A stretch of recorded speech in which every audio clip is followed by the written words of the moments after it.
evolucionismo. Mas, por outro lado, quais são as principais evidências que dão base para o criacionismo bíblico e para a veracidade dos livros, dos primeiros capítulos de Gênesis? Tem muitas coisas ali que a gente poderia tratar. Primeiro, que o relato de Gênesis, ele não é anticientífico. Deixa eu dar alguns exemplos. Plantas são criadas no terceiro dia. O sol e as estrelas são criados no quarto. As pessoas chegam para mim e falam, mas está vendo? Isso é impossível. Não, não é impossível, porque planta precisa de luz, e luz foi criada no primeiro dia. Então está tudo certinho, não tem nenhum problema ali. Quando a Bíblia fala do terceiro dia, por exemplo, quando as plantas foram criadas, Deus diz assim, ajuntem-se as águas num só lugar e apareça a porção seca. A palavra hebraica é singular, é uma porção seca, ou seja, é aquilo que nós chamamos de Pangeia. A Bíblia é o único livro que diz que no início o planeta Terra tinha apenas um único continente.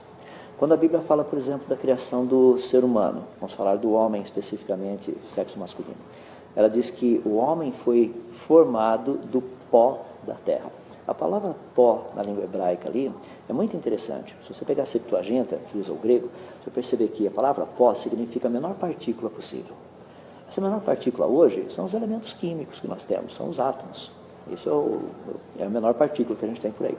Só que a Bíblia nos diz que o ser humano foi feito do pó da terra, ou seja, do pó daqui, desse planeta. É fascinante porque 60 elementos químicos específicos que nós temos no nosso corpo, você encontra no solo da terra também. Nós já temos pesquisado a Lua.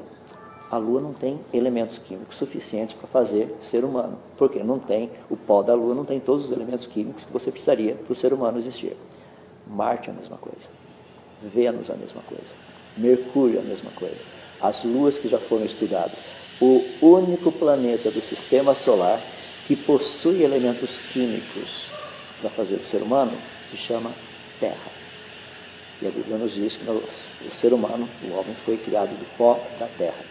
Quando nós chegamos na criação da mulher, as pessoas criticam, falam, mas esse exemplo aí, a maneira como a Bíblia coloca, é um absurdo. Olha só, Deus faz cair pesado sono sobre o homem, ele adormece, daí Deus tira uma costela, ele fecha o lugar com carne, e dessa costela ele transforma numa mulher. Isso é um absurdo. Eu falei, não, eu estou usando um linguajar para que qualquer pessoa entenda. Olha como toda a descrição está correta. Deus faz cair pesado sono sobre Adão e ele adormeceu. Isso é anestesia geral. Ele iria ser operado. Deus retira uma costela. Por que Deus tirou a costela? Porque na costela é onde nós encontramos a medula, na medula óssea vermelha, nós encontramos células-tronco. Então, se você vai clonar alguém, ali é o lugar de tirar.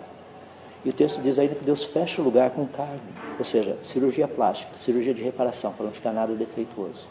Ele diz que ele transforma essa costela numa mulher, ou seja, ali tem material genético para você fazer a clonagem e a engenharia genética.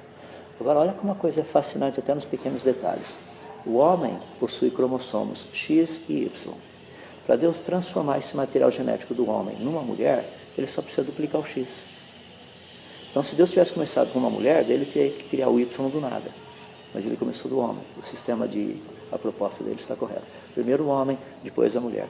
Toda a sequência que é proposta ali para a criação da mulher, nós na ciência trabalhamos com isso hoje.